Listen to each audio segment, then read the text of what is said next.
In the NBA, players that are on the last year of their current contracts go into the year with a chip on their shoulder like no other, and all of a sudden, we see these guys start to act different on the court. You would think winning at the highest level would be motivation enough, but when it comes to their paychecks, these guys don't play, and they know damn well that they're going to be judged on their most recent output in these contract negotiations. Last week, I made a video on the opposite end of the spectrum discussing the players who fumbled the bag this season as they enter free agency this summer. So today, we're shifting our focus to the 5 players who secured big-time paydays this offseason, with them about to hit free agency after playing their best basketball this year, breaking out and earning the right to demand big money after originally being much more questionable before the season began. Before we start though, it turns out a good amount of you watching right now aren't even subscribed to the channel, so if you enjoy the content, consider hitting the subscribe button, as not only does it help out a ton, but it also very much appreciated.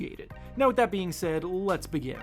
The first player that secured a big-time payday this season with their breakout play on the court is Jerome of the Cleveland Cavaliers. Jerome was drafted back in 2019, yet at no point in his career prior to this season has he ever been a consistent part of a team's rotation night to night. He's had stretches of solid play, flashing reliable shot making, and impressive secondary playmaking skills at times, but nothing significant or long-term, spending a lot of time down in the G League affiliate of whatever NBA team he was signed to at the time. He's bounced around quite a bit as well, going from the Suns, to the Thunder, to the Warriors, and then to the Cavaliers, and even his start in Cleveland didn't originally spark much, as he played just 2 games with them last season before suffering an ankle injury that held him out of the rest of the season. The Cavs had already been a perennial playoff team with a set core and a deep bench, so Jerome was the furthest thing from a sure thing here, yet he never gave up on proving that he belonged. The Cavs took a chance and gave him substantial minutes early on in the season, and he took that chance and ran with it, securing his role as their permanent 6th man. A lot has gone into the Cavaliers emerging as the 1 seed this season, and I'm obviously not giving Jerome all of the credit for it, but he definitely played a big part in helping them get to the next level, and he finished the year 3rd in the 6th man of the year voting for his contributions. On the season, Jerome is putting up about 12.5 points per game, shooting a highly efficient 52% from the field and 44% from 3. He's filled in flawlessly every time the Cavs have been shorthanded and produced at a borderline all-star level in those games, and after being signed to essentially minimum contracts for his entire career to this point, he's going to be an incredibly hot commodity this summer. A few teams may look at him as a potential answer to try to bring him in and make him their starting point guard, or he'll be paid handsomely to continue being one of the best 6th men in the NBA. But regardless, his stock has skyrocketed this season at the perfect time. The next impending free agent we'll be discussing today that secured the bag with a big-time breakout season this year is Quentin Grimes of the Philadelphia 76ers. Quentin Grimes entered the year having had a pretty up-and-down career to this point. He was originally drafted back in 2021, starting his career with the New York Knicks, where his defensive intensity, his quick trigger from 3, and his off-ball movement shined, and in his 2nd season, he was looking like an incredibly valuable 3-and-D wing in the making. Then, in his 3rd season, he took a pretty big step backward, and the Knicks happened to be emerging as a real force in the Eastern Conference, so their patience ran thin on his slump, and they traded him to the Pistons at the trade deadline, where he continued to struggle, and by the end of the year, his stock was pretty low. On the whole, last season, he averaged just 7 points per game, shooting a miserable 37% from the field and 34% from 3, after having averaged 11 points per game, shooting 47% from the field and 39% from 3 just 1 year prior. So he showed he could play effective basketball, he just needed to re-find his old form and some confidence. Last summer, the Pistons would then go on to trade him to the Dallas Mavericks, who had lost a few key contributors from their NBA Finals team and had spots open in their rotation for the taking, and Grimes took that opportunity and he ran with it. While the Mavericks were dealing with a lot of growing pains with a new team, and with Luka Doncic having been dealing with injuries early in the year, Grimes was actually a consistent positive off the bench for them, giving them a spark with his sharpshooting and defending hard on his way to putting up about 10 points per game, shooting 40% from 3. He was feeling confident in his game again, and that alone would have had him going into free agency with enough momentum to garner some lucrative offers on the open market. But then the trade deadline came, and as we all know, Mavericks general manager Nico Harrison seemingly lost his mind. While the Luka Doncic trade gets all of the flack, they also traded Quentin Grimes to the Philadelphia 76ers in another deal that in hindsight was pretty baffling.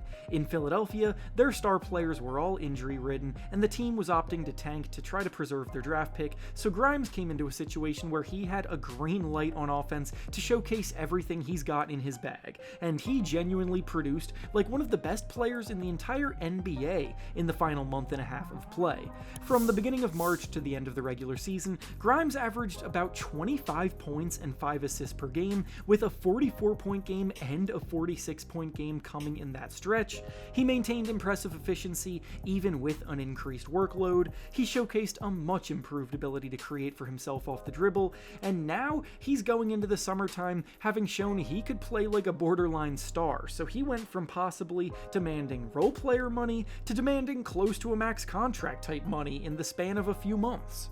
The next impending free agent we'll be discussing today that secured a big bag for themselves in free agency this summer with their play on the season is Josh Giddey of the Chicago Bulls. Giddey's stock could not have possibly been any lower than it was at the end of last season. In 3 years with the Oklahoma City Thunder, Giddey served as an incredibly versatile ball handler as a 6'8" guard with terrific playmaking instincts and passing talent, while also being able to defend multiple different positions, and rebound the basketball at a high level for a guard too.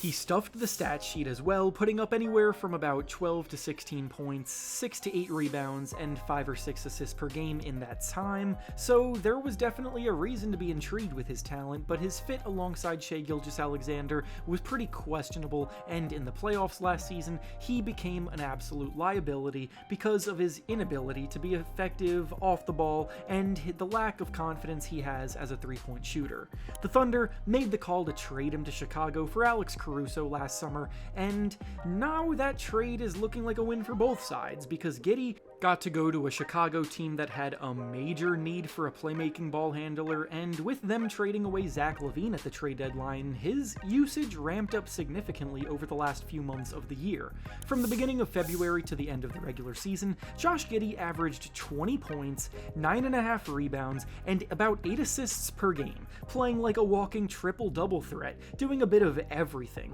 and to cap it all off, he worked very hard to become a much more confident three-point shooter. On the season as a whole, Giddey shot a career-best 38% from 3, and in the final 3 months of the year, he shot a red-hot 45% from deep, demonstrating that he recognized what was holding himself back and addressed it head-on. With momentum like that, Giddey went from being a player people were ready to write off to being one of the most productive guards on the open market, and he earned himself a lot of money in the process. The next impending free agent that secured themselves a big bag with their breakout play on the court this year is Guerschon Yabusele of the Philadelphia 76ers. The 76ers weren't good for much this season, but one of the few positives that came from their year was how well they did discovering some hidden gems. Guerschon Yabusele was originally drafted by the Boston Celtics all the way back in 2016 out of France, but his game was just not quite ready for the NBA level, and in 2 seasons with the team back then, he barely ever even got playing time, mostly making appearances in garbage time,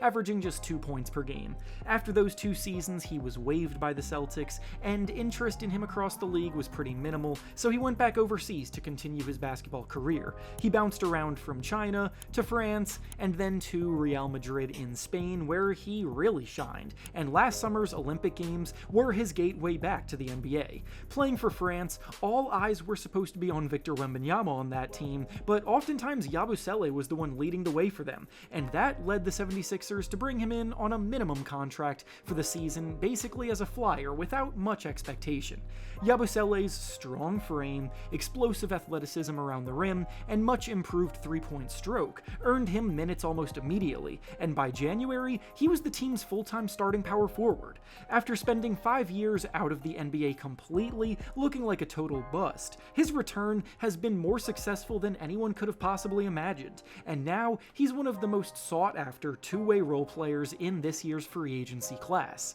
Yabusele put up about 11 points and 6 rebounds per game this year, shooting 50% from the field and 38% from three. He can play some small ball center minutes because of his overwhelming strength, and he has the ability to space the floor and post up inside to serve as a nice secondary scoring threat too.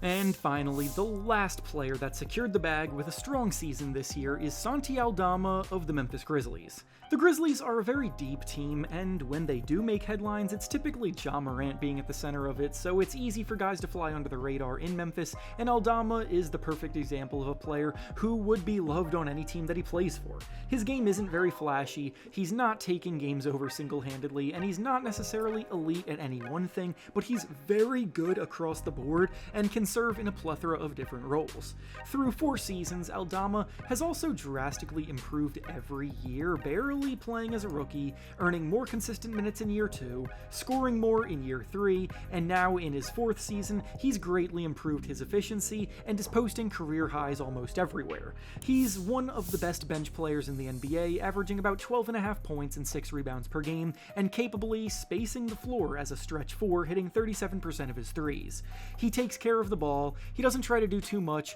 he knows his role, and he does the little things that tend to go unnoticed that winning teams need. Last season, his efficiency numbers were pretty uninspiring, and he struggled in the playoffs, so for him to then come back and improve as a floor spacer and assert himself more when the time calls for it will definitely attract some tempting offers on the open market this summer. And with that being said, that's all I have for you today. Make sure to like the video, subscribe to the channel, and comment down below what you think about these impending free agents. Thanks for watching, and I'll see you all next time.